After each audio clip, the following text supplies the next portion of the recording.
We're good.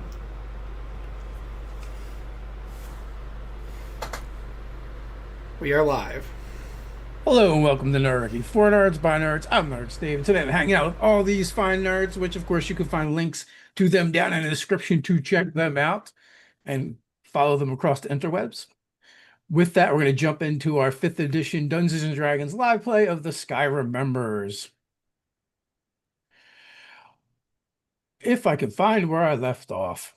But with that, let's go with previously on Other Skies, the Wind's Echo. The crew of the Wind's Echo gave chase to Dorlath, the crown of wires, writhed ahead across stormlit skies, fueled by vengeance and urgency. Rain overchanneled Aether, pushing Denvu beyond its limits to close the gap before Dorlath reached New Renwick. The battle that followed just after the city was brutal. Dorlath exhaled a cloud of corrupted lurker, and the ship trembled beneath its weight. Three crew members, Sparks, Riv, and Penny, fell, not slain, claimed. Moments later, they rose again, hollow-eyed and twisted, vessels of dark riders. The sky tore open, a sky scar, a tunnel through space, time, and sanity itself, yawning with green-yellow mist and grasping limbs of things that should not be. Its far end opened somewhere else on Zontera, but where? And then Danvu sang a sorrowful, defiant melody that pierced the void, calling forth the spirit of the wild Dorlath once was, Dusane. Her emergence shattered the corrupted form and left behind a glowing shard of heart light as the husk of Dorlath drifted into oblivion. The crew stands shaking, grieving, but the sky remembers, and something waits just off the port side. So, as we remember the passing of these crew members. Well, we're not quite there yet. Oh, okay. Because as you guys defeated Dorlath and Denvu began to sang forth the spirit of the whale that once was, something else emerged from the carcasses and began to fall away. As Dorlath's corrupted form begins to unravel, there is a moment, just a moment of stillness. From the heart of the dissolving sky, a whale's soft radiance rises. It pushes back the sickly green mist of the sky scar, parting clouds like a memory, parting grief. The glow ascends slowly, drifting weightlessly through the wounded sky and leaving a shimmering trail of bioluminescent motes in its wake. This is the shard of heart light. Roughly the size of a child's heart, the shard floats above any surface it nears, slowly rotating, never still. Its form is asymmetrical, like a fractured gemstone caught mid-pulse, half crystalline, half fluid, the ghost of a beat that never quite stopped. Its outer shell is glassy, laced with veins of bioluminescence, the color of the pulse in rhythm with something ancient and vast. Gold gives way to rose, then a violet, and the soft blue of starlight glimpsed from high altitudes. Within, threads of condensed ether drift lazily like seaweed in invisible tides. Occasionally, flecks of firefly light drift from its surface, evaporating before they reach the deck. What do you guys do? I mean, I'm assuming we have a moment to honor those that have perished inside the, Well, this thing is floating on the port side of your ship right now. Oh, excuse me. It just basically came from the corpse of Dorlath. It is very similar to the other core that you guys had gotten from the carcass. I think we should grab it, guys. Absolutely. Okay. Who's doing what? I'll If we- snatch it. Yeah. Can I whip it to grapple? Sure, you can try. You can do that. You don't have to roll. I'll just let you do it. Okay, good. So, the whip cracks out, and as the whip touches the shard, emits a low harmonic hum, not heard, but felt deep in the bones and soul. No warmth, but remembrance. Not power, but emotion. A memory of something enormous, gentle, and kind. It pulses with golden pink light, like a memory of joy that refuses to die. If stared at too long, One might swear they hear whale song, faint and layered, grief and freedom, sorrow and gratitude, and impossibly forgiveness.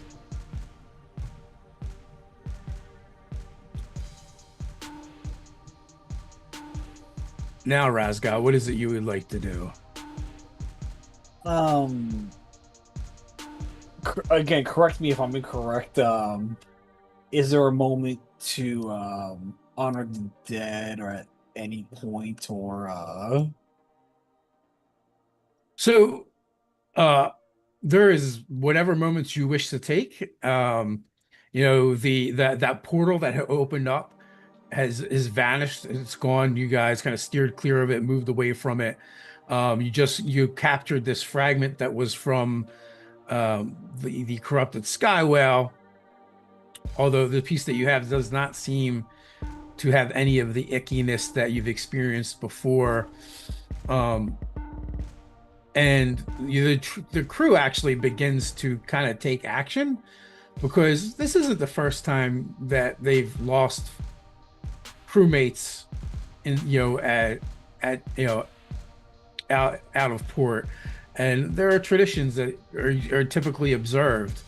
So Priscilla is actually kind of begins taking the lead, and looks to you for confirmation that she can proceed. I give her the nod. All right. So, as you nod, as if on command to the captain of the wind's echo, the wind has quieted. No ether struts creak, no engine hums. Even Denvu, the living heart of the ship, seems to mourn. At the center of the deck, Priscilla Ormastad stands with eyes rimmed in shadow and silver. Her hands tremble slightly, not from fear, but from reverence, as she unfurls a bolt of ether weave, the soft glimmering fabric trailing like mist in low gravity. It shifts hues with each motion, indigo to silver, then gold, then fading to a color with no name. The cloth spun from memory and magic, meant only for this, the unmaking of those who can no longer walk the sky. She kneels by the first body, her voice low, half chant, half lullaby. Return now to the currents where breath and light entwine. Let the sorrow wash clean, let the echoes remember your name. One by one, the fallen are wrapped in glowing fabric.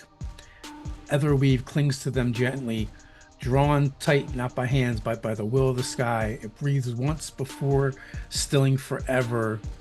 And then she looks to you before completing.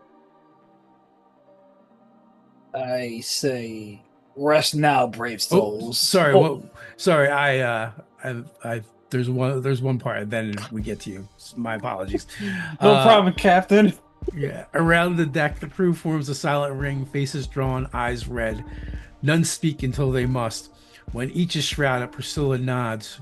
Crew step forward, Mickey with clenched jaw, Mara with lowered eyes, even Gusty without a quip, and place their palms on the forms in turn. Then come the words, not rehearsed, not uniform, but memories and grief and thanks. You flew true, Sparks. We'll keep the path clear, Penny. Riv, may your wings find joy. Priscilla, turning to the captain, said, would you say words before we send them off one last time, Captain? Rest now, brave souls. Where the wind sails high. Ride the endless sky. Forever fly. And I turn to the rest of the crew if they wish to say any words. I will just pop my little panel out and play.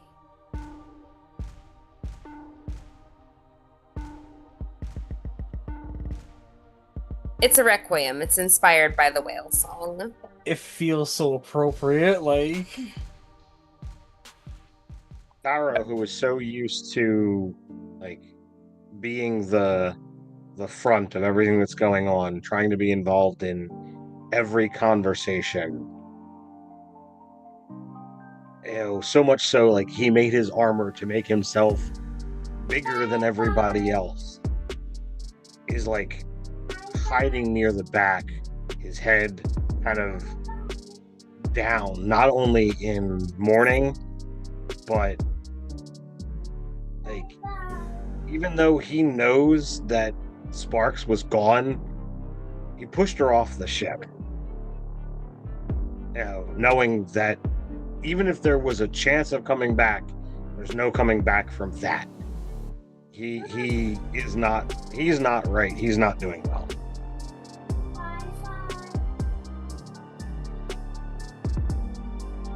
And with that, Priscilla gives a quiet signal to the ship. The ship banks gently. One by one, the bodies are lifted and heaved over the railing, drifting slow as falling stars. They bob like Bowie lanterns, the ether weave pulsing softly, a heartbeat fading before dissolving particle by particle into the mist. No splash, no scream, just stillness and sky. Soon nothing remains but a shimmer on the wind and the aching space where their laughter once lived. So some of the tradition that is observed by the Ethership crews, the way they deal with their dead, they wrap them in this ether weave that will kind of allow them to float on the ether currents until their body kind of evaporates and dissipates back into the ether itself. So at least 2 of the crew members will happen to. And also, for as long as anyone has crewed the Wind's Echo, something has happened that has not happened before, and that is those that have died on the ship did not stay with the ship. Wow.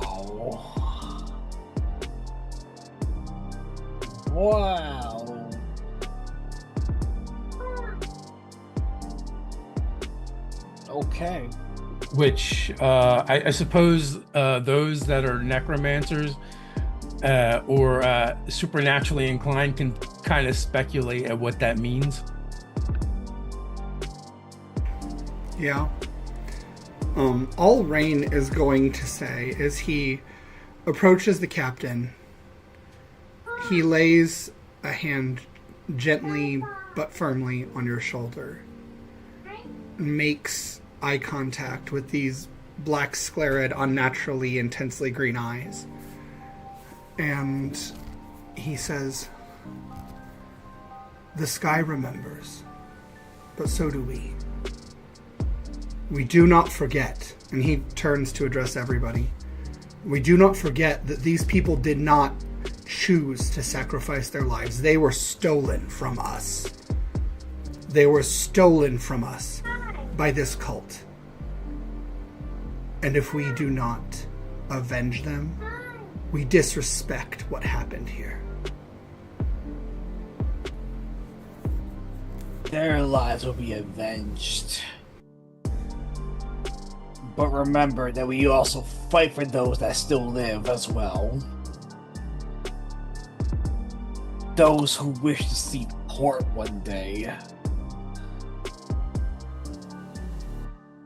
And as I feel like I'm about to say something else, I almost lost for words, and I just start walking towards my cabin, kind of downtrodden.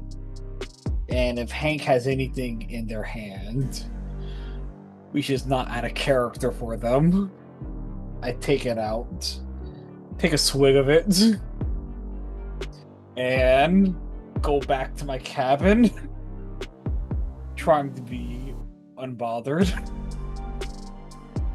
If you try to finish our mission. Well, so currently Hank is holding the shard of what is left. Well, I meant a. I know what you meant. Great. I know Hank knows what I meant. I always have some in my side bag. At the very least, I'm digging in there and grabbing and going. Because I know you got the good stuff.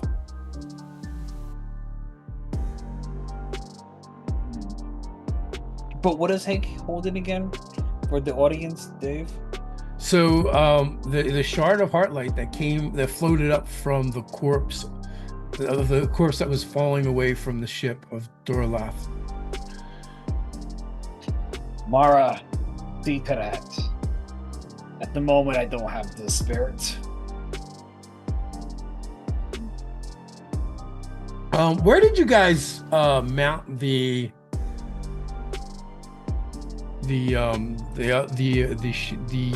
heart shard?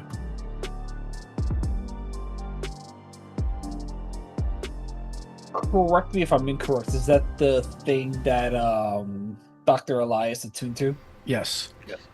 I believe it's a gnarly ass ornament on the front of the ship. Okay. So Hank, you kind of feel the thing that you this probably like the size of a baseball or even smaller thing that is like a crystal but not a crystal, kind of like it, you feel it kind of like pulling you in the direction of the core shard. I'll take it over there. So as you get closer, the pull gets stronger and stronger, almost like magnets attracting to each other. I will set it on the floor gently and see what it does. So okay, so when you do that, it literally just it rolls, but it's a very awkward roll because of it's not quite a sphere, and it rolls up to the stand and then up the stand into the mounting and right into the core shard. When the glowing shard of Heartlight is brought in proximity of the corrupted core shard, they react like tuning forks, humming with harmonic dissonance. The Heartlight doesn't overwrite the corruption, but wraps it in radiant resonance like a song sung over grief.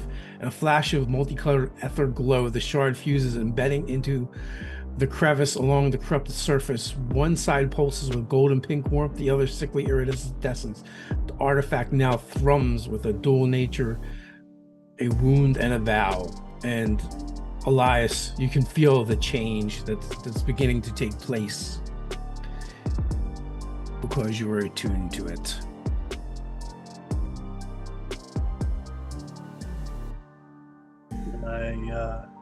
I make my way over to it and question Hank what he just did. I let go of the orb and it went into the other one. Hank, this is probably not the best time to tell you this. But when you did that, I felt it. Because I actually went ahead and attuned to it.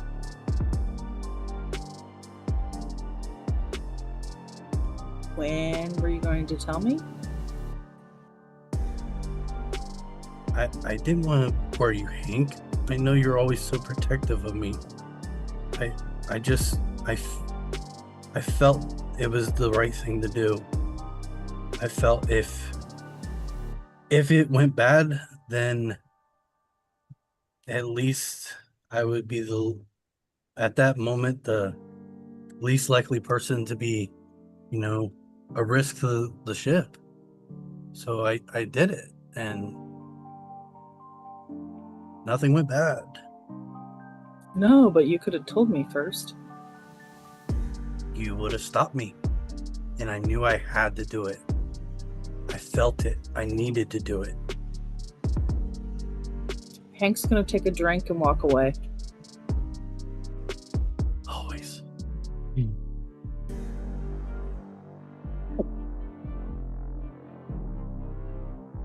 So it actually feels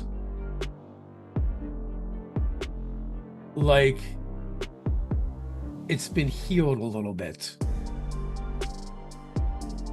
The corruption still lies underneath, but now it feels like there's something else there kind of fighting against that corruption.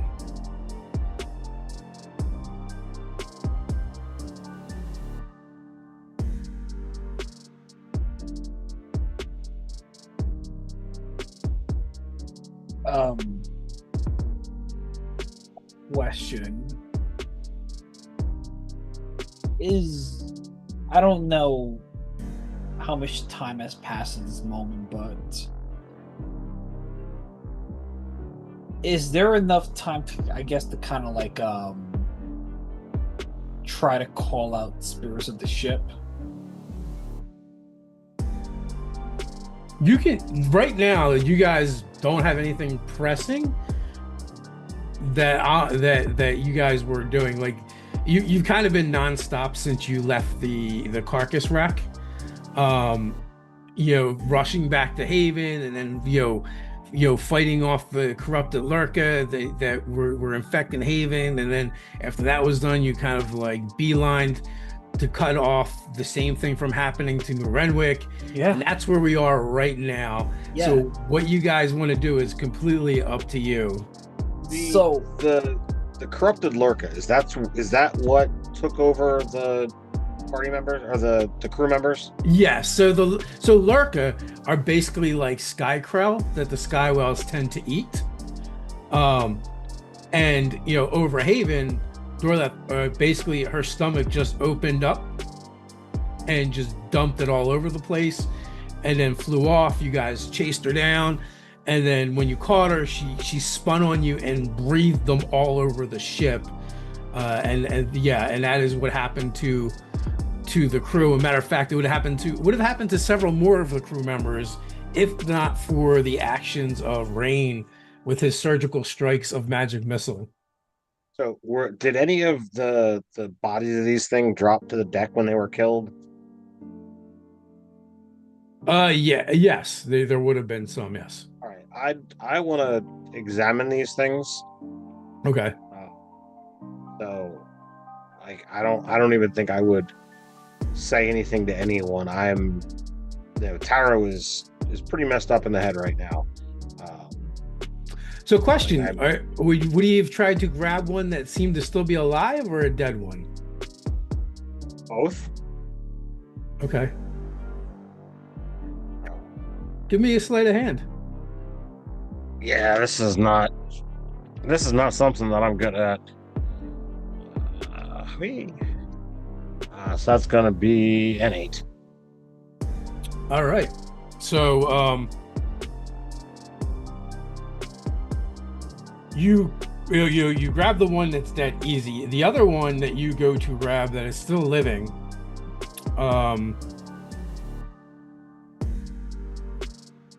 as you do, you grab it with your gauntleted hand, but they're kind of slimy, and it's like slips from your grip and kind of goes up under the gauntlet, and then you feel it to begin to burrow.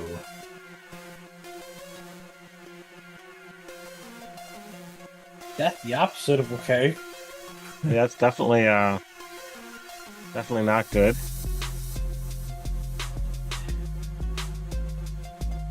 All right, well. All right, so like, where do I feel this thing burrow? Like, is it burrowing into my hand or my arm? Yeah, it's like burrowing up your arm.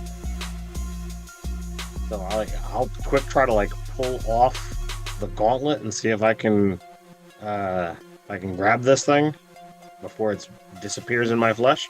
It's in your flesh. And like when it went through your into your gauntlet, it like dove in your arm like it was a pool of water. Shit. That's just not okay. Are the rest of us aware of this? It kind of sounded like he was doing his own thing when you guys were doing your thing. Yeah. Oh my gosh! I mean, he's a big boy. He can figure it out, right? I'm hoping. He's a rabbit. He's a distinctly little boy, actually. He according to what I've learned, he can get very big very fast. Yeah. Hey, Ted, can you do me a favor and have Taro make a sanity check? Sanity. DC 13, but you have disadvantage because you, my friend, are corrupted. Okay.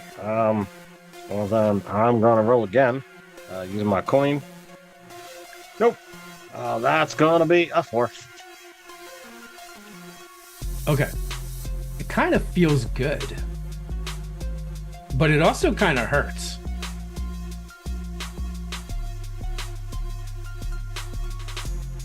All right, I'm gonna dive into this moment. And by kind of hurts, you take 3 points of damage. This is like right after the battle, so this is before we technically long rest, right? Yes. Happy to hear that. I mean, I had plenty of hit points, so I'm not really there.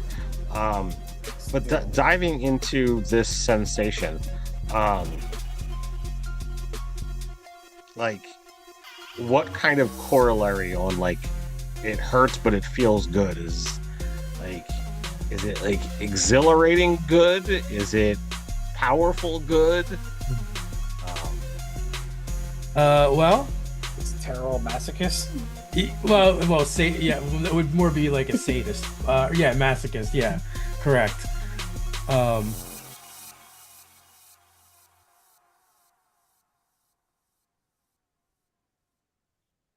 Trying to, like, I got nothing that I can do that doesn't like any spell I have is like I gotta see the thing.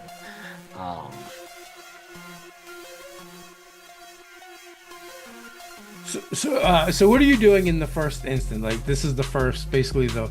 So I pulled off the gauntlet and I see that the thing is not there. Well, you see it under your skin.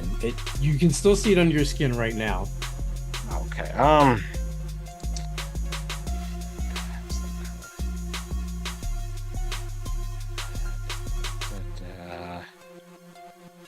right. All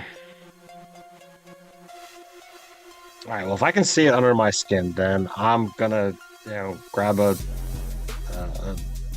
small blade and try and see if I can cut this thing out. Can I make a medicine check to see if I can extract this thing? Yes. Go ahead. Are you trained in medicine? Nope. All right, then you can make the check at disadvantage. DC is 18. DC 18 at disadvantage. This is awesome. Nope. Well, that's gonna be an 11.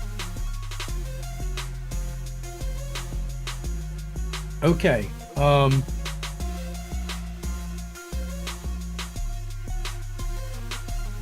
So I would say at this point, if even people that weren't really paying attention to what Taro's doing, you see him fling off his gauntlet, grab a dagger, and begin cutting at his arm. Taro, we already lost ship base tonight. If you're gonna do something like that, do it on your privacy. As I see what's going on.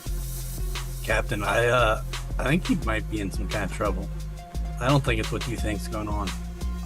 Maybe you should go check it out, being the doctor.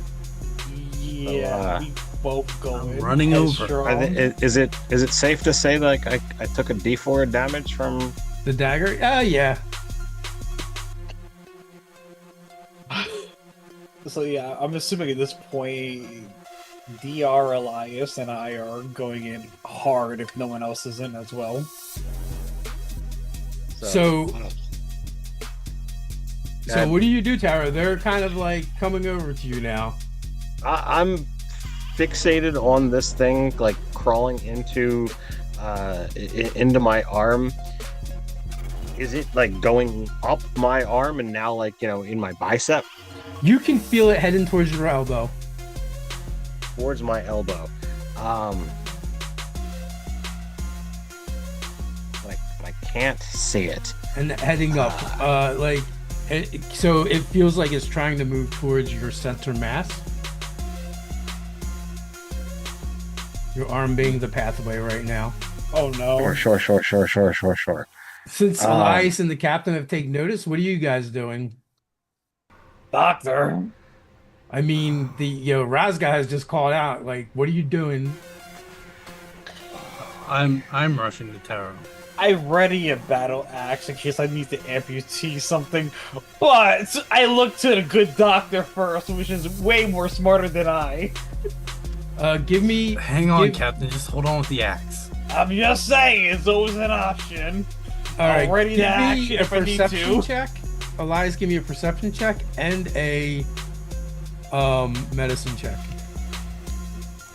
All right. So while he's doing that, can I grip above where this thing is going, and try and see if I can cause enough pressure, like basically using my gauntleted hand as a tourniquet to stop this thing from going further?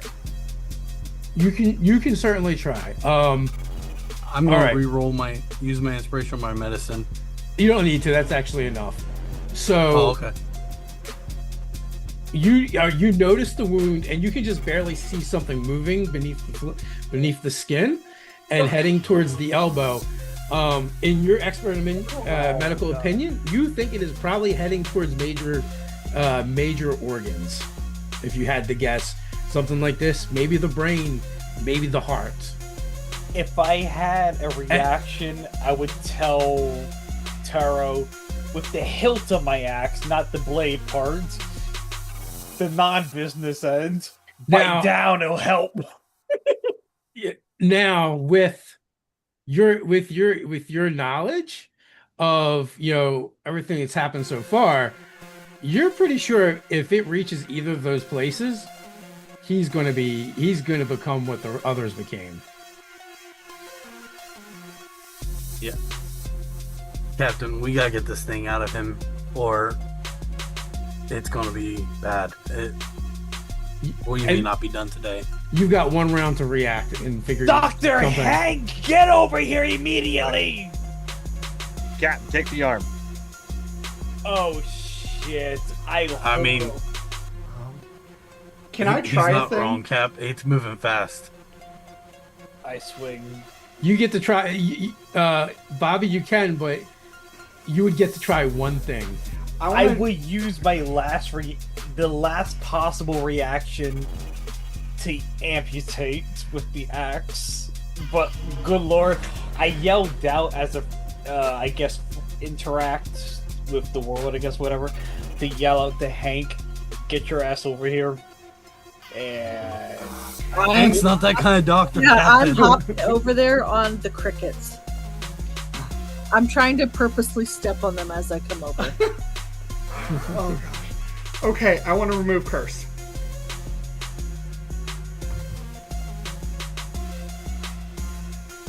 I don't know if that's gonna help. It I'm is. not that kind of doctor. It is the right line of thought, wrong spell. I don't have lesser restoration because I'm not a druid. I usually play druids. This is freaking okay. no one else Or has greater any- restoration. I don't have that either. Roll it up, Carlos. So Dropping the axe. I'm All right. if I again, I'm using this as like a last minute resort. Consider me last in the initiative order, if you will. But if no one else has anything, I will come down. Again, I'm just gonna quickly ask before I do the things. I'm looking at my spell list as we speak. Because I would love not. I could bonus action rage. Or some other dumb shit. I don't know. Come on, man, do it up. I'll rage at your infliction, and I'm All right. waiting until. All Okay, right. okay. So pass wall. Oh no, never mind. The surface has to be like wooden, plaster, or stone. It can't be like flesh or shit. Never mind. I'm still right. reading. All right. Yeah, Carlos, they're not drop going to the let axe. you pass wall and grab somebody's heart. I mean, like, no, not grab somebody's heart, but I was thinking if we could like make an incision, we could like get it in the vein or something. Is this thing even using a vein as a vector? It's using my body. It's time now. All right. Could Aether walk? Could I grab it if I can Aether walk? I don't know. I'm gonna. Answer that question the day before I do dumb shit. Well, it's not a thing you know until you try. So, and also time is of the essence. So, when you ether walk, you vanish into the ethereal plane, right? Yeah. Okay. So you do that. You know, everything's happening really fast. You don't really have enough time to know exactly what's going on, Razga. So I gotta make a call. you gotta make a call. Dude, Carlos, do it. Taro! As I recklessly go in for it. Okay. So two things are seen at the same time. One is, Elias is there. So I imagine Elias grabs your wrist with both hands, pulling the arm taut as Razga steps on your shoulder to pin you from the other side. He drops his axe, cleaving through flesh, sinew, and bone.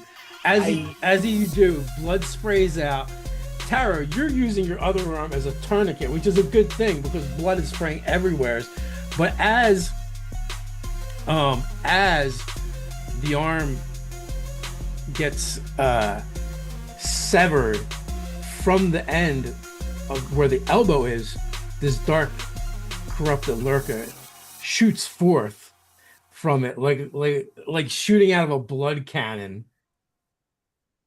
On the other side, Hank, you see everything in this ghostly, ethereal look, except for you see everything as it's happening, and you see the darkness through his arm moving up it, and it, even though it's small, it has this like demonic appearance. Like when the very first time you guys drove the Dark Rider from Denvu and battled it, it looks like that, but on a small scale, and you see it shoot out of his severed arm, and you can just see the evil in it. So Can I squish it while it's coming out? Yeah, make an attack roll. Right. Just like what kind? Oh, unarmed. Here we go. We're good. So, I don't know first hand of that. So you can make it unarmed, or you can draw your weapon and shoot it if you want. Yeah, I did it unarmed at 15.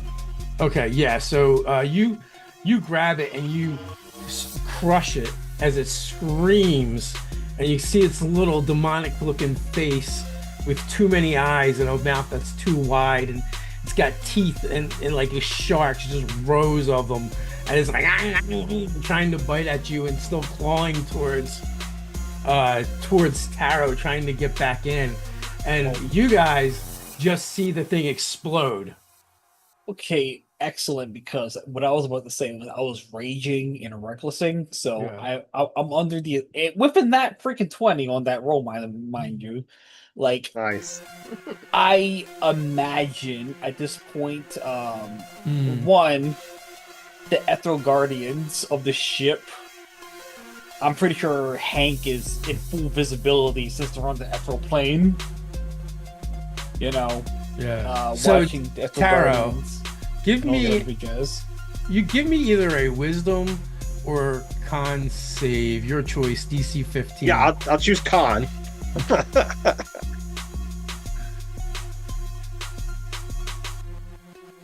Of course, got to bounce off the die. It's a 14.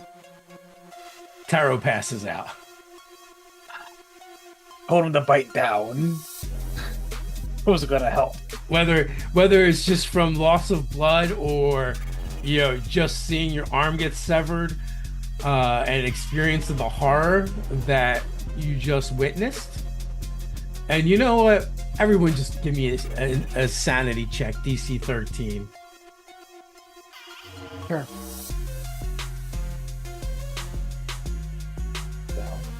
What kind of stat is it? Wisdom? No, sanity. Get a 19 on the die. I got an 18, brother. 12. I didn't put that on my thing. So I think most of you just put the 14 insanity, the extra 14 I gave you. So Oh. you would have a plus So 2. 14. Yeah, we're good then. I got a dirty 20. Okay.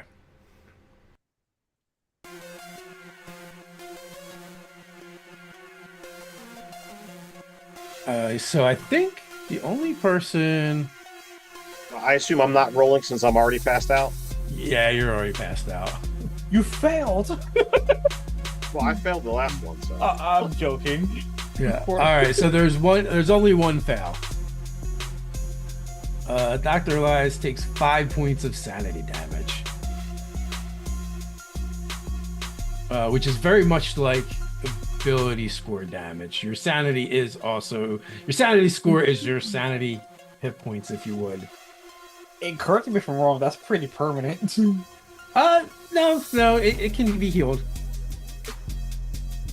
Okay. If you take 5 points of sanity damage and your sanity is 14, that means you're now at a 9 and therefore at a -1 on further checks until healed. I think sanity is equal to your HP. No, that's corruption. Oh, I take that all back. So, how is sanity healed then? A long rest will restore sanity. Okay. I haven't taken that yet, according to this thing, so... So is Taro still gushing blood? Kind of. Well, now that I'm no longer holding it, yeah. Yeah. Okay. Cure wounds. That'll do the trick. I'd like to also pop out of the Aether.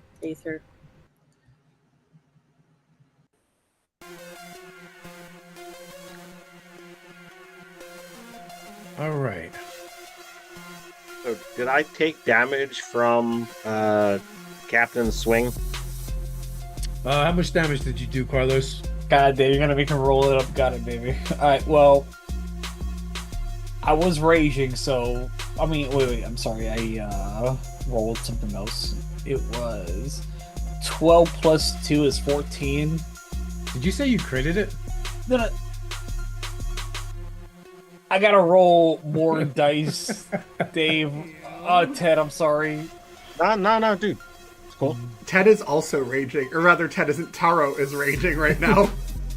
Why am I rolling good?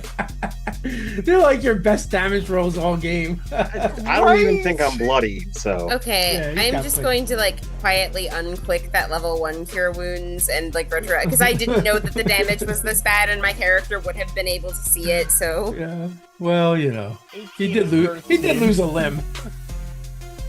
I'm sorry, brother. Like, So Dude, what hand? If I were playing any other subclass in the game, I'd be worried right now. But the fact that I'm a freaking armorer, whatever. Wow. so you took 33. okay, I thought you said and 17. 18 plus 13 because I had to roll damage dice twice for critting. I will give you back 42. Yes! So what hand were you, Ted? How much did you say you healed, Robin? 42. Which is way more than I dished out, so it's all great. So like I'm fully healed.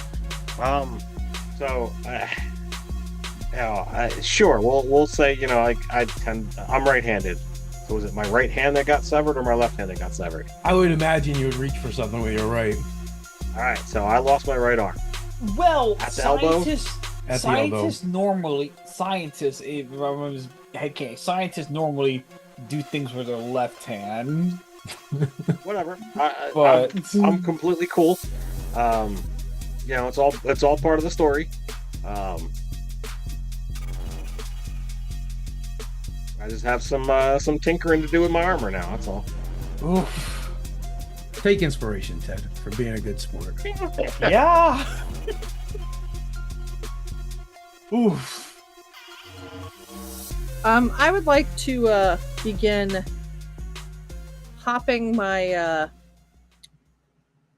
whip like a jump rope as I jump on any lurka I see, trying to kill them all. Okay. That is a very good idea. Why don't you guys make a group investigation check to see if you get them all? Do I wake up from the healing, or am I still out? I think, even though you've been healed, I think the trauma is going to require a little bit of rest. Sure. So, the crew is going to take you down below deck and put you to bed, essentially. I didn't find Jack diddly squat, and with that, Don't I'm gonna say leave my gauntlet up there. Because I roll like hot garbage. I'm gonna say instead of investigating, I was more preoccupied taking you down. Because I rolled a 2. See that? I got a 2, a 22, a 23, a 20. For a second, I thought you rolled a 42. I'm like, oh, that's to heal wounds. So you guys are more passes than fails already. Dorian, what did you get? Oh, what am I rolling? Investigation.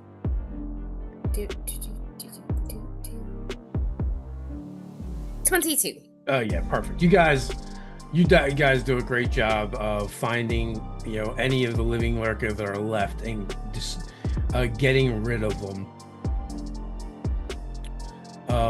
And as a bit of a extra precaution, or maybe because the idea just makes him sick now,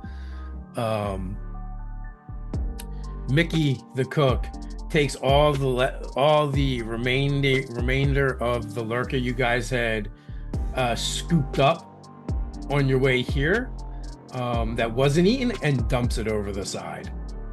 Absolutely. He says, I don't know if I'll ever eat Lurka again, as this lumbering elephant beast man goes by with this huge pot and begins dumping it over the side. Do as you will, Mickey. At some point, I think I would like for Rain and Dorian to have a conversation. Okay. So, Rain will tell Dorian, given the state of everything that we've just seen, they're targeting organic creatures with these. Yes, I have noticed that. And so, I feel, given what we saw with Hank and Elias, I need to be forthcoming about something. Go on. You are so much more than everyone else I've ever met in this world. Before I met you, everything was numbers and algorithms and arrangements. And when I first saw you sing, when I first saw you perform, the entire world melted and my entire worldview shifted to find beauty in a place that I thought none existed. I thought beauty was an imagination or a concept. I tell you this because you are rare and you are special. And I would do anything to make this world a better place for you. You will outlive me in that body. And I need you to be okay with that fact. Because you have to go on. Because the world can live without me, but it can't live without you.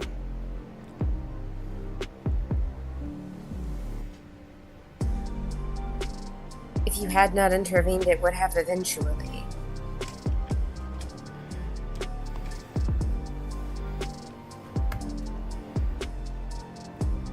And I will put my hands. Can you hear me still? By the way, I'm it's trying to crash on me. I just want to make sure it hasn't yet. Yeah. Okay.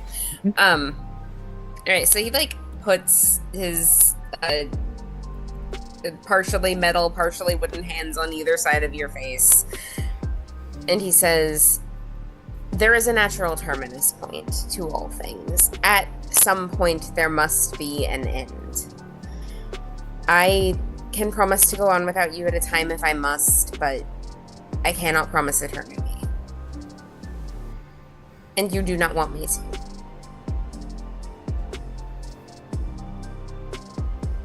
I understand. I want you to know that you are too good for this world. And with all this... Go ahead. And so are you. But let's try to keep you in it for a while longer yet. Of course. Of course. And he'll just, like, hold your hand there for as long as you'll let him. They will be standing there until someone interrupts them. They're adorable, but disgusting. Nice. So, Taro, Yes. as you slumber, healing, your sleep is not entirely peaceful. I figured. You dream of dark places and darker things. You find yourself on a blasted landscape. It's kind of what you imagine the surface world would look like, maybe. Only much more desolate. The ground is kind of craggy and made of stone. There's a few trees growing out of it that are barren. And just something about this place seems wrong. It's gloomy and colorless, except for where there are colors. But those colors, they're sickly yellows and greens. They look so much more vibrant because of the lack of color around. Eerily so. In some ways, they kind of make your stomach churn just to see them. In other ways, they kind of fill you with longing. Where you do see these colors, they're like veins shooting through these dead trees and through stone and rock. And then winking into existence before you are pinpoints of light. One, then another, then one more, then there's 4 until there are 6. They kind of alternate between that sickly green and sickly yellow color. Are they like surrounding me, like, you know, in a half circle? They're kind of in front of you, and as they kind of coalesce, they make you think of eyes. You feel like they're watching you. They're slightly in front of you, and you have to kind of look up, as if you were trying to look into someone else's eyes. You can feel the presence. It feels predatory and alien at the same time. You're experiencing it on a spiritual and emotional level as much as you are seeing it. So, if nothing else, I feel like Taro probably has an overabundance of confidence. So despite his small frame, like, he would stand tall at whoever this is, not like defiant and I'm gonna, yell into the darkness. But he's super inquisitive, possibly to the point of, problems. So, like, he would look to these eyes and, as they're kind of like gazing, he would stand tall to be like, I'm not your prey, but, looking on to try and see if he can glean any information. Yeah, you feel hot air kind of blow across your body, ruffling your fur just a little bit, blowing back your ears. I wish I forgot to put on. And then, out of where you imagined a mouth might be, you just see kind of strands of drool coming down and like just hanging in the air. And it almost looks like water that's been tainted by oil, and it plops to the ground. Oh, you could be so much more than What do you Bray. mean? You hear it when you hear it with not your ears, but your mind as it speaks to your soul. There's something in you that kind of calls to this thing, and he's giving you a little bit of a euphoria, the same way the Lurkin did as it was moving and burning through its way up your arm. I mean, your heritage is there to claim. You were put here for us. You were put here to serve us. But not just to serve us, but to be served. All those other beings are so much less. And you are so much more. And you have yet to reach your full potential. Who is this us?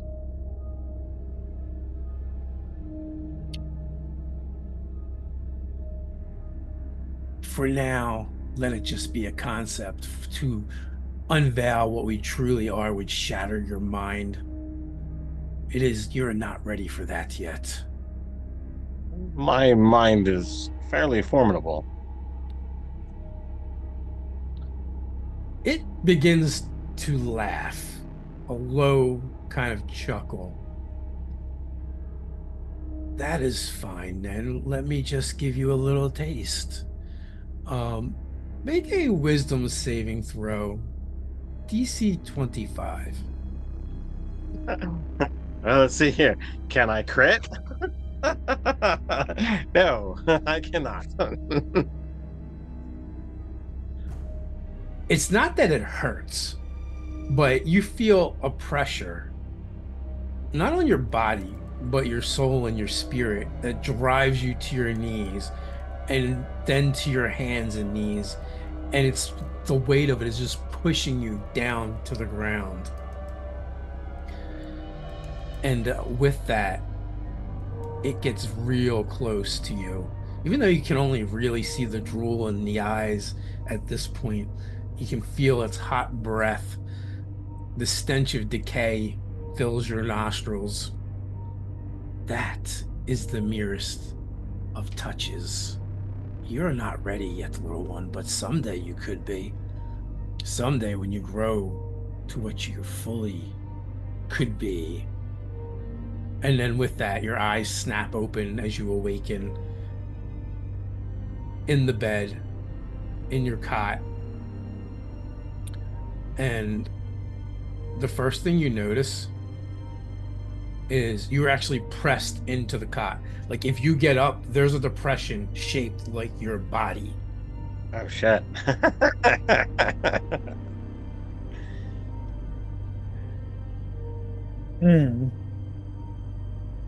Now you can make your sanity check. I'm gonna fail this, of course. With that attitude, maybe, but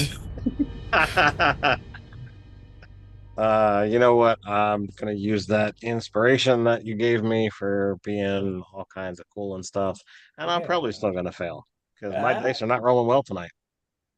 brother, my dice have been rolling like garbage All right, the that's entire an session. 11, sir. That's an 11? Yeah. All right.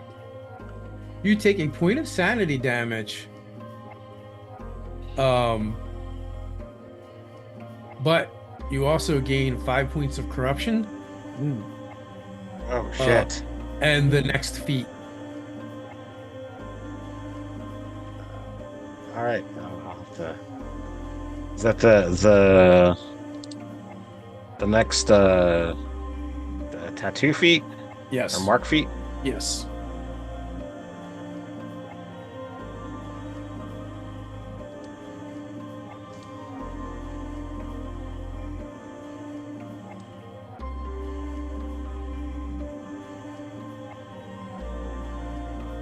I imagine, is this a thing displayed visually on tarot? The corruption? Since you said tattoo feet. Well, we're using those feats to represent, but it can appear however Tarot wants it to appear. Well, I mean, I only had the original mark of making, so I wouldn't imagine that it's I mean, if you're gonna get magical ink, brother, you know. Well, it's not that, right? His being beastkin, that is the first kind of tier of it. So, which means you're going to change further. But the question that's completely up to Taro to decide what that looks like. So, like, would that be like evolving? Like, if you're a beastkin, is that like you're evolving more bestially, or is it like you're evolving new parts, or what is that? It could be any of those things. Oh, Yeah, and I think I've got an idea of what's going to happen. I just need to I just need to extrapolate some information first. I mean, this is my '90s kid speaking out loud, but like as a animal / artificer, I'm imagining you're gonna digivolve instead of like Pokemon evolve. But This is a normal that's game, just game me, delay. right? That sounds about right. All right. So, meanwhile, that's happening while the sidebar with Rain and Dorian happen. What is everyone else getting up to? I know for certain I will be on the top of the deck. I don't know the weather, but I'm assuming it's rainy to some extent. But like, I'm just calling out to any spirits to come forth to me, all of them, and seeing if the new crew members that had passed over appear or not. They do not. And at that point, I just yell into the storm, I command you to come forth! This is an order, god damn it! And so the crew that you've been interacting with, they show up. But the ones that have just passed do not.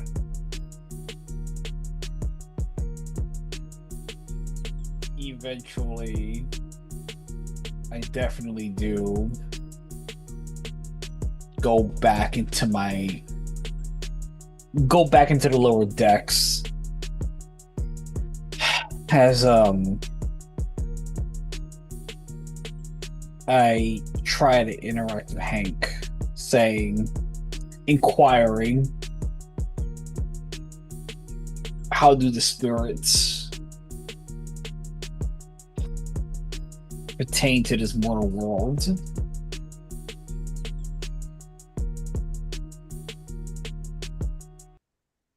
Well, in order to become a spirit, they gotta have a soul.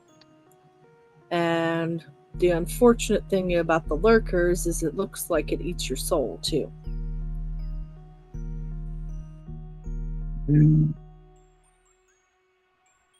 You hear the most Or corrupts it. You hear the most grumbliest of grumbles. Like,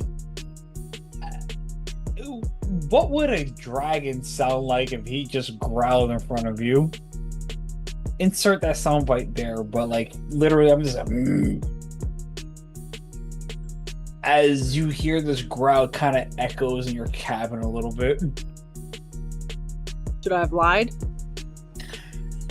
Honestly, it's the best policy. I mean, especially on this crew.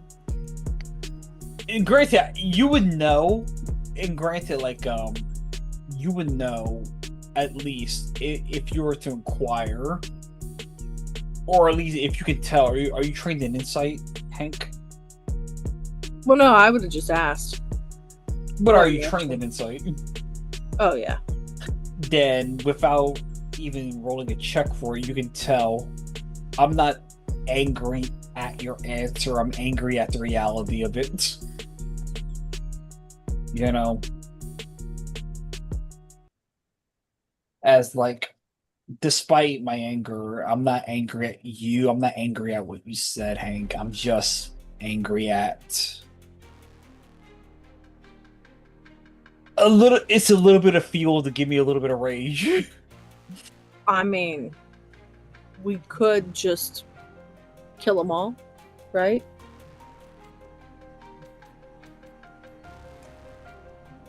There's more corrupted wells. Yes, we could do that. Snuff out the root of the problem. I can promise every soul here is safe, only within death.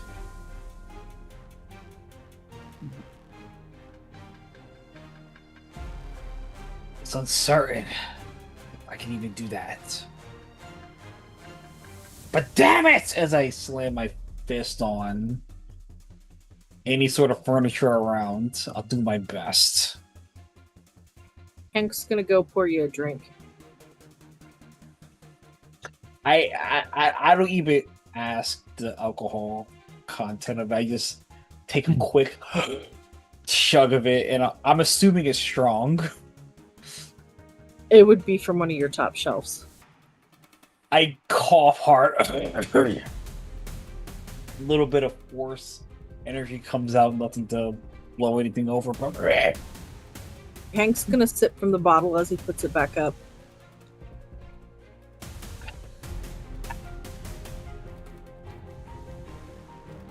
Dr. Ambrose, it looks like to cut out this infection will need all our skills involved.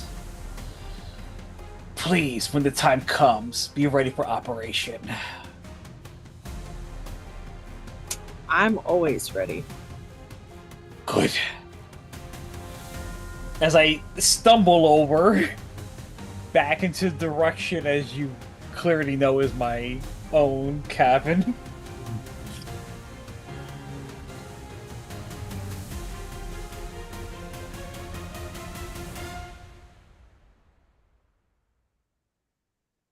So the crew seems a bit morose, and the morale is down on the echoes, the wind's echo. And as you're kind of stumbling to your cabin, you're approached by Mara. Yes. And she walks up to you, grabbing you by your shoulder and kind of spinning you around. Yes. What are you doing, Captain? My best. Sorry, that was the alcohol talking. And like a viper striking, her hand lashes out, smacks you across the snout. Get it together, Captain. The crew is looking to you. We're all suffering. We're all hurting, but you are the one that has to lead them. And in that moment, I call out to Gus. Gus! Blow the horn! It's the horn that every crew member would know need to gather on deck. Aye, Captain. And he gets the horn, but for him it's like a thing he's got to crank because he's a bird. He doesn't have lips, so he can't really blow a horn. He always makes it happen somehow or another. You know, I don't know how he does it, but he does it. And they all Oh. assemble, but the three you've lost. So, quick question. When I got taken to my room, I assume you guys took off my armor? To make you comfortable. Just making sure. So, as I come out, I've got, the usual heavy banded belt around my waist. My arm bandaged, with my stumpy little nub, from the elbow gone. And you'd think that would be the more sight drawing thing.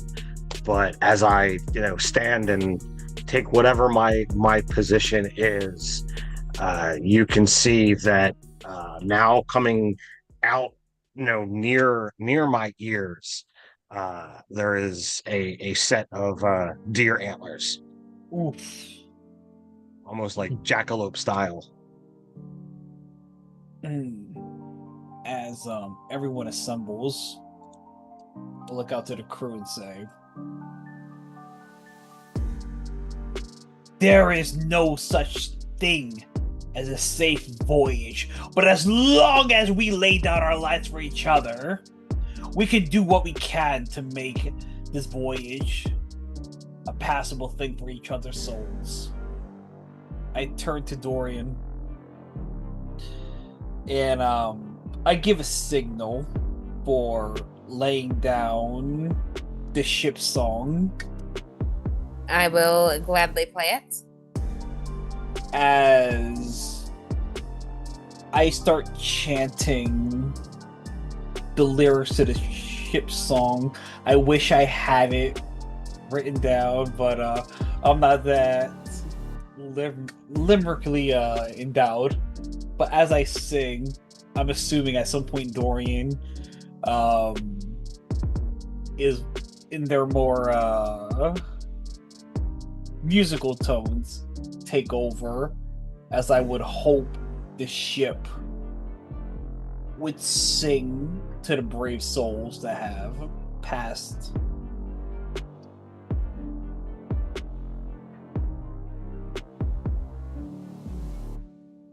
Yeah,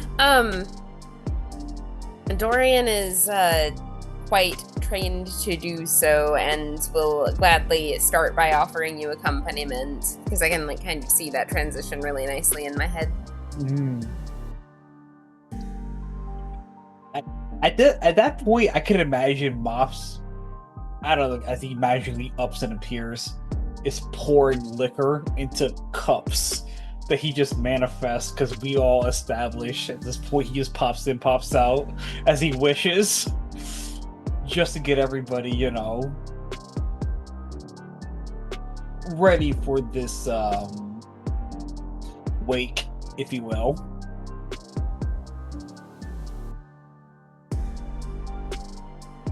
Yeah, so absolutely. So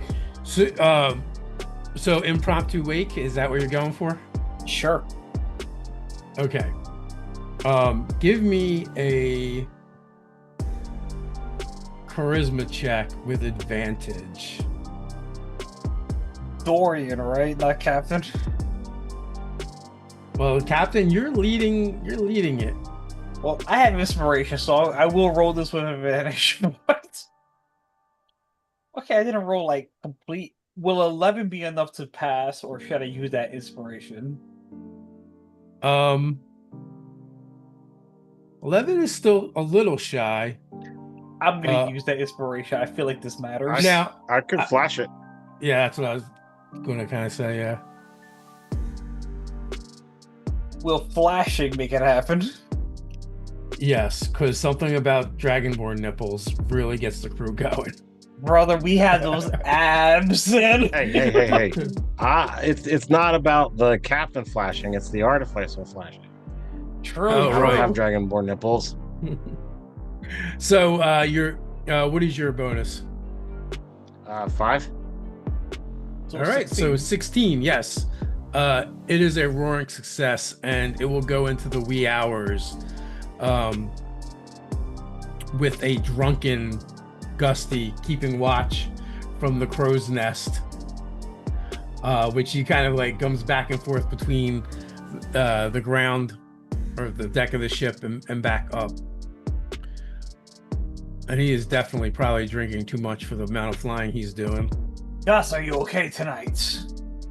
Captain, as good as any of us can be. We've got more to be thankful for than those who didn't. Who's those who aren't with us? So I'm drinking for all of us. Gus, take part in the celebrations. I'll keep eye tonight. Are you sure, Captain? Captain's orders. Aye. And with that, the crew begins, celebrating. Mickey begins, cooking and getting creative with what is left in the stores. And he's a little tipsy, so it tastes food, extra good. It's extra good. The food is a little extra boozy. And in this dark spot that the crew has encountered, there's a bit of light. But Mara wants to know, what do we do next, Captain? The mission. I don't believe it's done. Right. We're chasing down the Storm's Herald, or whatever happened to the Storm's Herald. I think we're looking for a skywell that ate the Storm's Herald. Indeed. So full sails. So the captain, Razga, and the crew, as in the adventuring crew, not so much the crew of the Wind's Echo, knows that Dr. Lucille merged with the Sky Mother, Elgrath, becoming one being of pure corruption connected to this other place.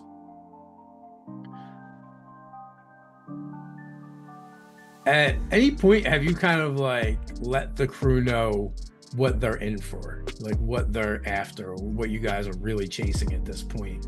And I guess I have to ask, is the mission still the same? You were just hired to recover this core, but it's kind of ballooned and blossomed way beyond that.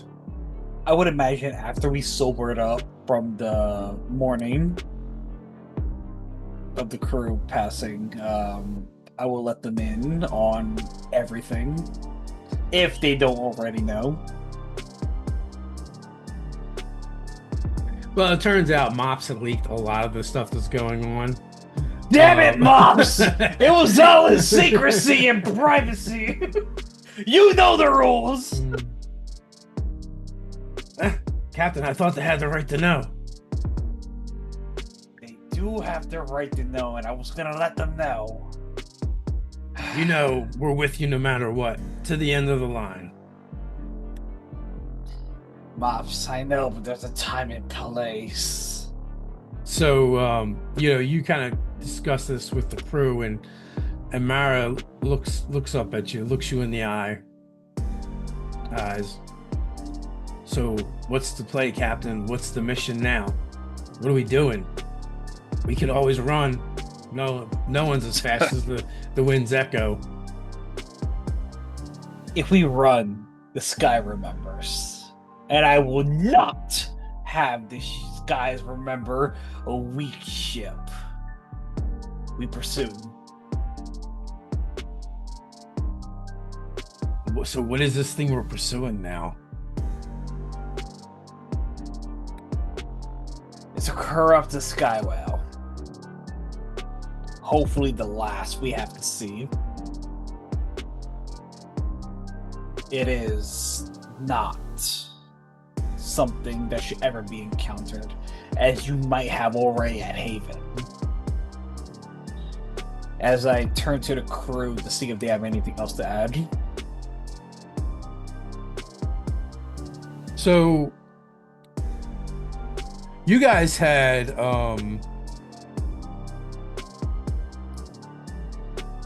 and by crew I meant the actual players here. Yeah. Not the NPC crew. So you guys had taken and disassembled the well-linked navigation shards from the Skywell carcass / wreck, and installed it on the Wind's Echo, and it was tracking 4 different skywells. The one vanished and disappeared just outside of Theopolis. The one was heading towards Haven, which is the one that you guys have actually battled and have been contending with. Then there are the other two, and you know that the real threat is Elrath, and also you have the problem of Grisha Dark Eyes and her followers as well. Do radio transmission exist in this world? Only very short range, and it's it's more magic than technology. Okay. I'm asking because I was going to say we could warn people ahead if we had a means to do so.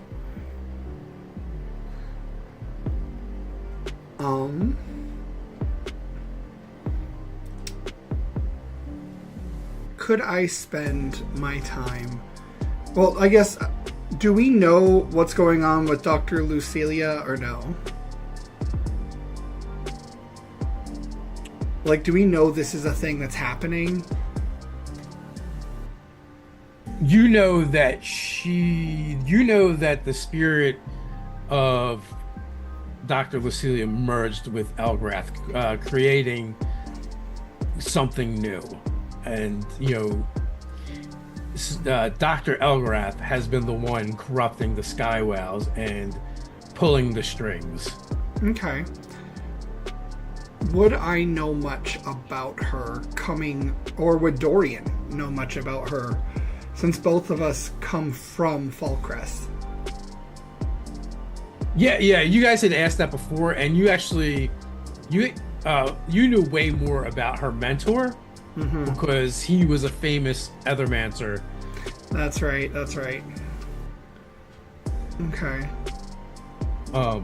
But then, if you wanted to find, you do know that she traveled with a small group. Are any of them still alive or around that we know of? That is something you could possibly explore, but you're gonna have to try and figure out how to find that out. Legend lore isn't a thing anymore, is it? It is. It is? It's probably higher level than I can do. I believe it's like a 5th level spell. Is it? Well, I'm of two minds, because on the one hand, I'm a wizard, so if we could find a spell scroll that had sending or something like that, I could be able to do it, and then, add it to my spell book so we could warn everybody in the different cities. But also, if we had Legends lore, we could maybe try to figure out something related to that. I don't know, what do you guys think? As a wizard, because I'm not used to playing wizards, I'm thinking about solving all problems with magic, which is kind of the wizard problem. I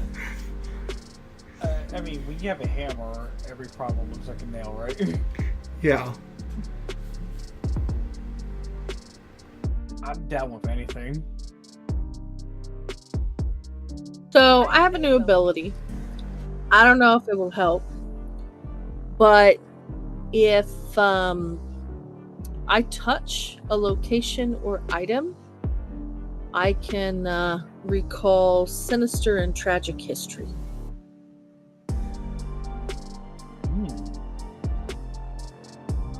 So I mean, I could try the console or I could try the orb.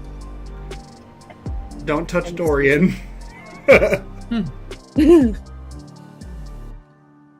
That's just general good advice. With our partner on the ship, you know what I mean? And I can give it a try. Absolutely. In fact, if you don't mind me squeezing something in before you attempt that, I would even, if there's a moment, to go over to Taro when they're recovered enough. Taro. Yes. You're chief engineer now. Fine. Decisions in regards of the ship's safety and its crew rely with you. Putting crew members in my care might not necessarily be the best decision, but you are captain. I'm skilled. I will do my best. When Sparks took this position, they took it seriously. They didn't put their own ambitions beyond their own. I would hope you will honor their memory in this office. As you bring up Sparks, I purposefully look away.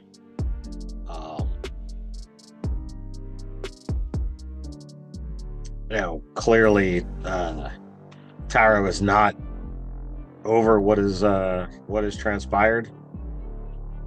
Not to contradict, but she absolutely was willing to experiment against your wishes, as you're well aware that she went into your office to examine the device. I'm not quite as rash as she. They had a spark of themselves, if you will, but they always knew where to draw that line.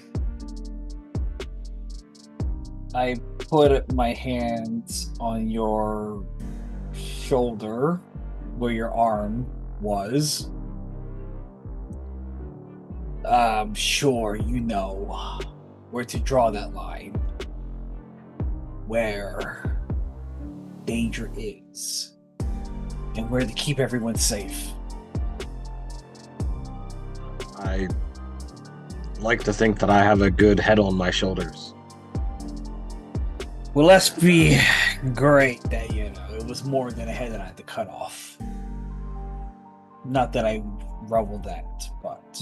Where is this conversation happening?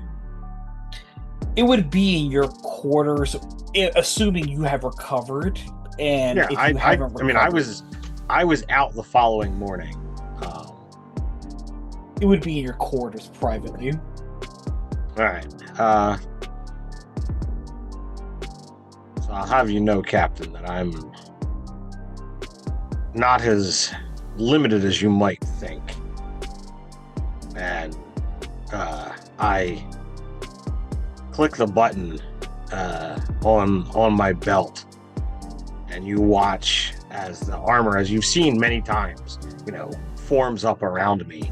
And as it does so, my right arm, the gauntleted part, forms out, and I reach out with my now oversized, because I'm large, and I clasp your hand as I look down upon you. Sir, this is what I was expecting. I wouldn't give a responsibility to someone limited. Please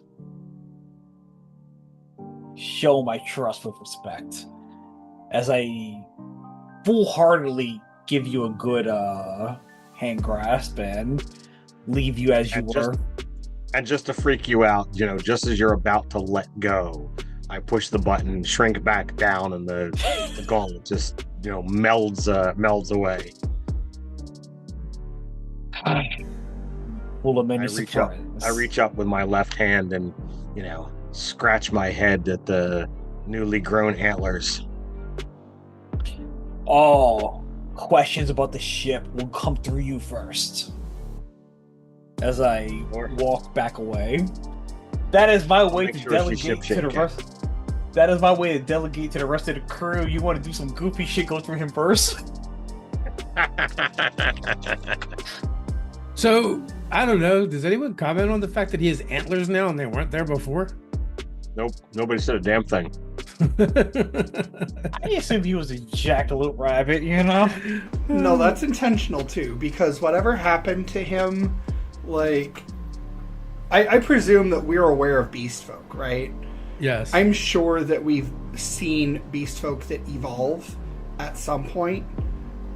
Like, because it's a known thing, right? And I'm sure it's made a big deal of if people are prejudiced against them. So it's probably one of those things, like, if he wants to say something, sure, but at least in Rain's mind, the idea is like, this is a thing that happens, right? So it's still not common. It is a thing that happens, but it's not a common thing. Just so you know. The further evolving. Okay. Yeah, I sincerely think, though, that if I...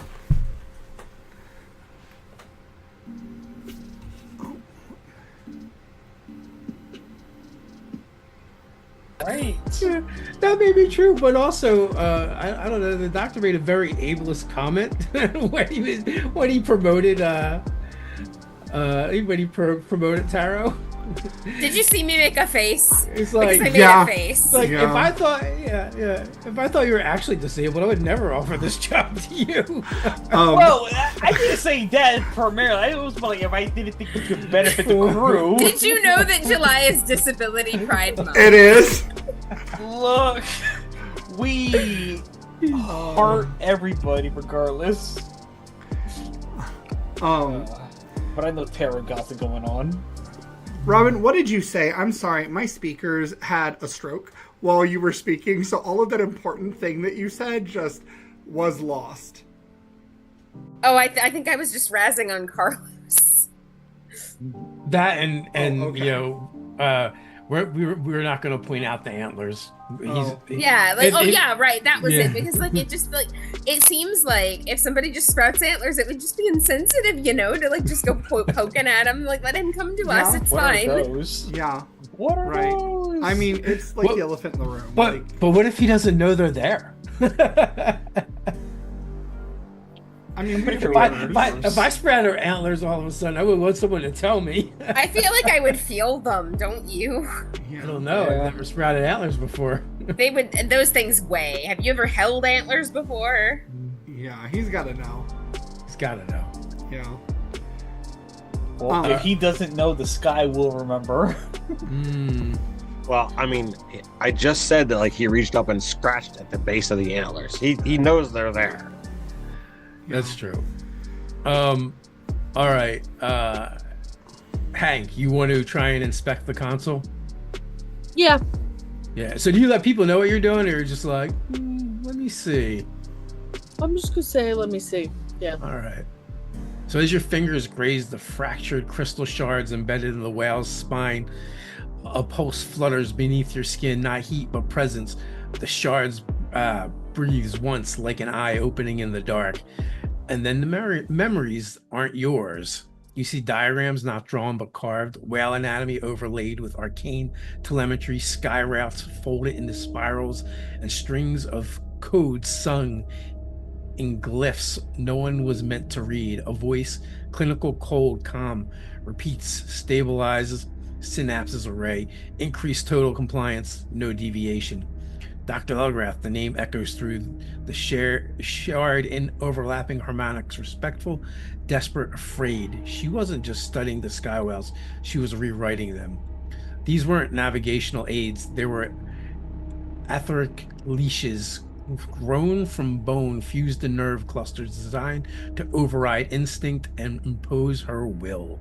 You see her first success, Dorleth, once a pod mother, now crowned with signal pylons and a voice thread implants. She drifts in orbit, still not by choice, but because she was told to, over and over and over. Then Vernum, the shard spasm in your hand. There is no song, only a hollow frequency, a silence stitched with where music once lived. She didn't fail to hear him. She removed his voice and replaced it with something else, something that watches from the other side. Then the mirror, Exhaleth, the shard surface warps to show your reflection, wrong, tilted, warped. You hum without meaning to, and the shard hums back perfectly. No, not imitation, programming. Dr. Elgrath didn't just infect Exhaleth. She taught her to listen, to reflect, to become what others feared most. the realization sinks in, Dr. Elgrath was not cataloging routes, she was training them. A fleet of sentient leviathans reprogrammed to obey, but something answered back, something from the void between tones, and now through the pulses in your palm, they're still listening. Give me a sanity save.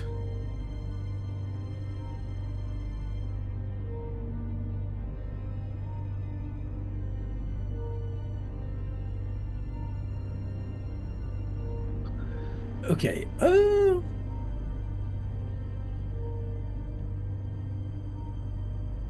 you take 3 points of sanity damage as your mind touches these corrupted sky whales and experiences kind of what they experienced and the process they went through, and just the tiniest portion of Dr. Elfgrath's presence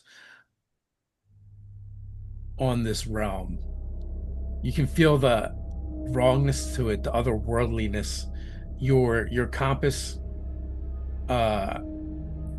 you, whether you have it out or not, you can just feel it kind of vibrating on your persons.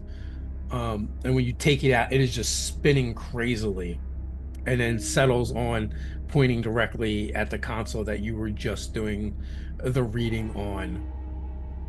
You can also take a point of corruption damage. Just mark that someplace in your notes or somewheres, which now opens the channel to you and corruption. You may use it if you like going forward.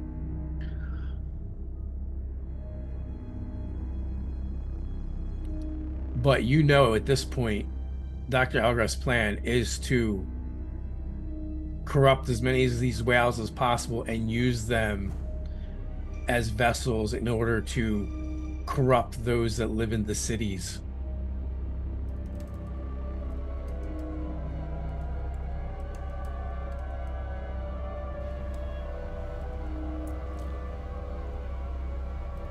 Okay. I'm gonna go back to the captain. So how does your briefest touches of corruption manifest on your persons? It does not have to be physical. It can be emotional or spiritual in nature, or it can be physical. And you can also take time to think about it if it's something you'd like to. Okay. Yeah, I'll think about it.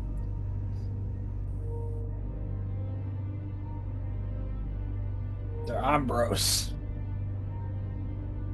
So we need to go after the one who is turning the whales. I've seen some things, and to stop the problem, we need to stop Dr. whatever his name is from turning more whales into monsters. Couldn't agree more. But for the moment, there's a symptom to be called. Something. The whale we're currently hunting. Oh, are we hunting the mother? You remember Haven? Yeah.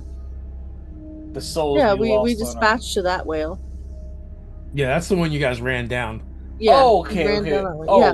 snaps. Sorry, I thought that whale was still alive. Excuse me. Yeah, there's still a couple more, but the play of this is that they are creating more. If they find big old sky whales, they are they're turning them into monsters, corrupting them from otherworldly things. I'm more than happy to take care of the source. Do you have insight to where they are? Would I have seen like a location or anything, Dave? So Or like something I could draw that looked like a chart? you did not, but your brother actually has the ability to sense sky whales within a 15-mile radius. I feel like I'm about to go on to an episode of Jerry Springer right now.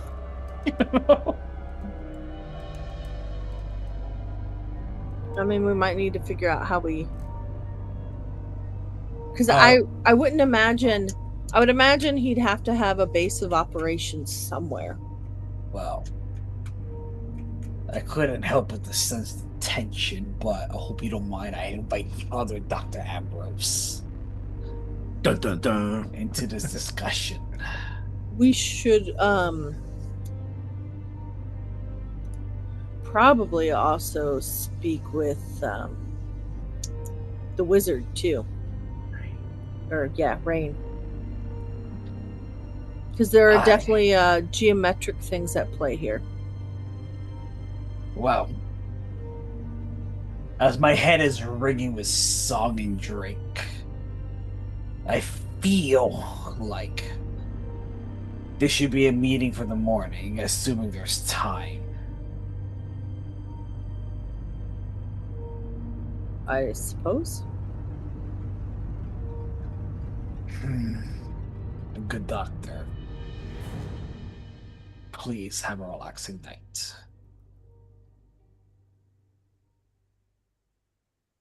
All right, I'll leave and I will doodle what I can remember of what I've seen with the geometric patterns.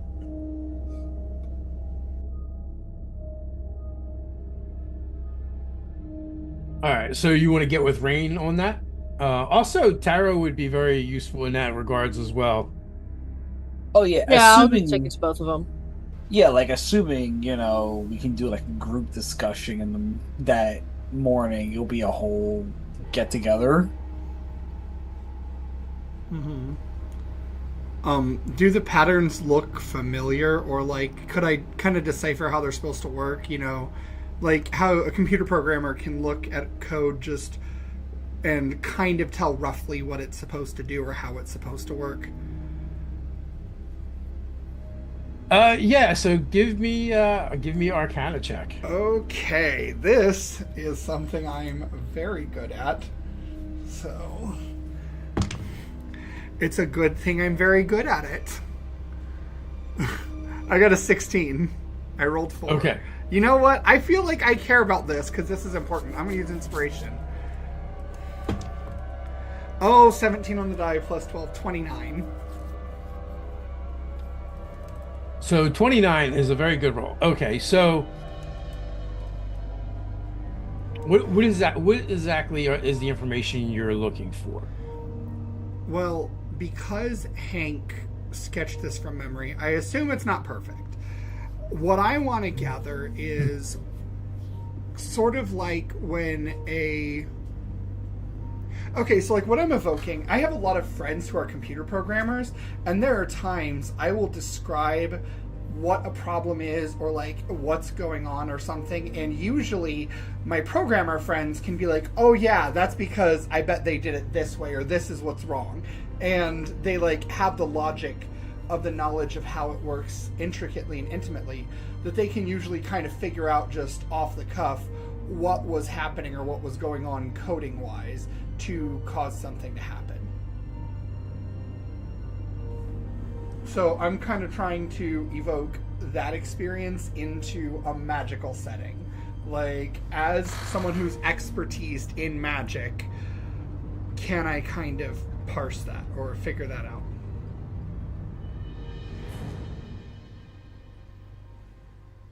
Yeah, so you kind of figure out what they're doing and how they're doing it. One is like you looking at the patterns, right?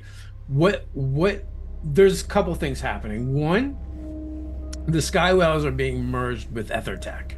Okay. But on top of that, their personalities are being rewritten by these dark riders, right? And more potent versions thereof. The Lurka, the corrupted Lurka, are a minor version of the Dark Riders, right? Because they infect humanoids. Well, more potent beings are being brought through from the other side to this dimension to infect the sky whales with a greater evil. Matter of fact, you've seen one that was released when you guys kind of exercised Denvu. Right. Okay, so my mind as a player, thinking in the terms of my character is a magic is science kind of character, right?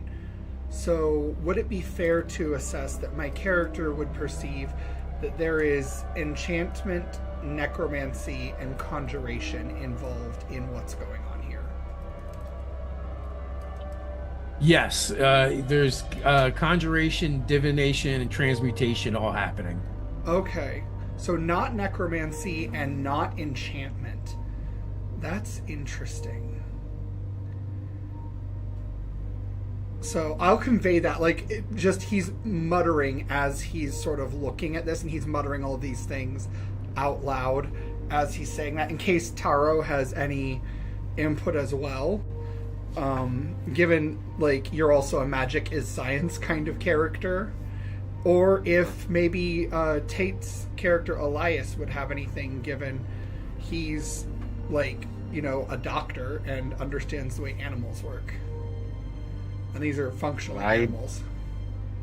Would I be able to glean anything additional here, Dave? So, what I think, yes, and I'm not gonna make you guys roll for every little individual thing.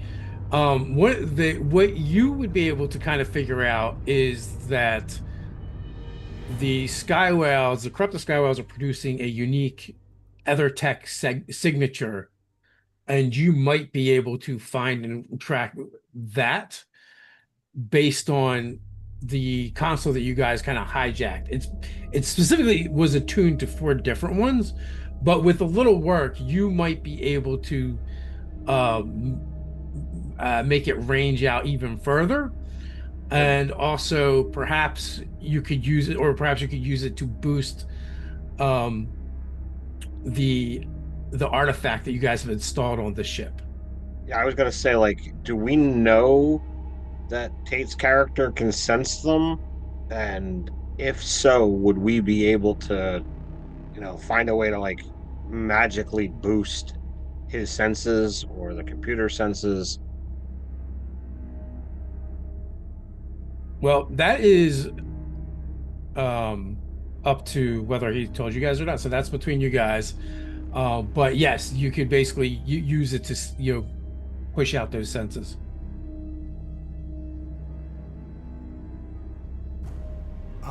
Yeah, I don't think I've told anyone but Hank and the captain knows. But I mean, if depending on where everybody was at when I told Hank, they might have overheard what I've already done. Or if they've talked to Mops. Or the dogs. Yeah. Dang it, Mops! I said be quiet. I mean, I would definitely throw out, you know, a range of ideas. In so doing, like, you definitely feel that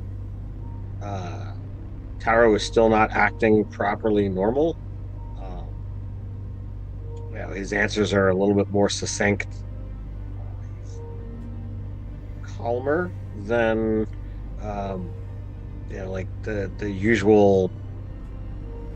I hate to use this corollary, but the Energizer Bunny that is always moving, always going around, whereas, like, you know, Taro now is, like, sitting calmly waiting for his turn to speak, rather than, like, constantly waiting to chip in.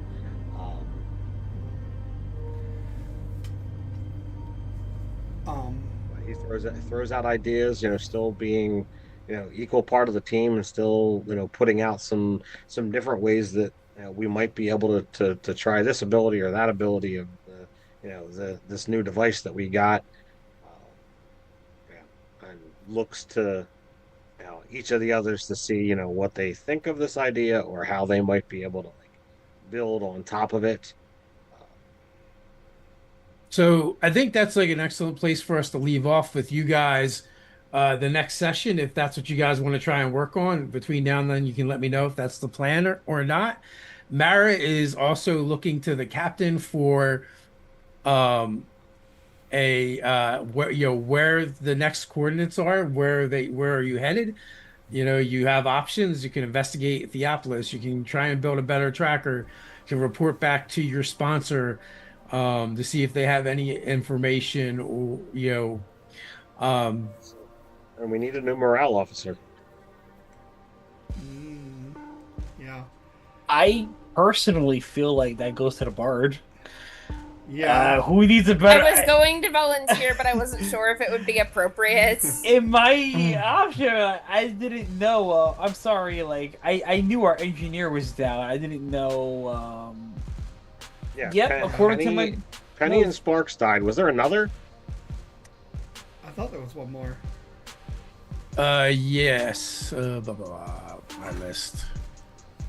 I know Penny and Sparks a big one. So that would. I know there were only two that had the Riv. logos. Riv, the doctor. Ooh. So you're gonna Rib make guy me... too? Yes. Oh man. All right. Yeah. You're gonna. Mr. Grayfin and Dirty Dan were saved. Oh god, that's Yeah. I think one last thing. Yeah, Oh, sorry. Go ahead. I'm just saying that Ted is more upset. I didn't realize that Riv died too. So I think one last thing, if you'll indulge me, I think that it would make sense for Rain, given everything, to just say, I think it's important that we remember moving forward. All of us are a single crew, and we all have the same goal. But no victory comes without sacrifice. I understand that we all care for each other, and some of us more deeply for certain others. But at the end of the day, sacrifice for the good of the other is a form of love. And we need to be ready to not judge or criticize, as hard as that is for me to say, being one who could not fathom Dorian sacrificing for me. We need to be ready to be thankful for the sacrifices made from here on out. Because there will be some. And he kind of sees Taro out of the corner of his eye, and then sees Elias and Hank out of the other corner of his eye, and then makes direct eye contact with Dorian. So I'm interpreting that as you're looking to sacrifice me. Got it. On that note, That's what I was gathering. Everybody is up for game except Dorian. As long as Dorian makes it out okay, Rain's going for everybody. I am sure that something That is was going not on what was right meant. now, but I'm falling asleep so hard. I'm sorry. No, more what I was hoping to convey, and I don't know if I would need to make persuasion next time or what, but he's just trying to convey that as a single crew, we need to be ready to just be grateful for when each other makes sacrifices for the good of everybody, as opposed to I'm gonna sacrifice all of you on the altar of Dorian. It was supposed to be very different. Well, you would know with that. I give you a nod. Absolutely. all right. With that, until next time, everybody, stay nerdy. Stay nerdy. nerdy.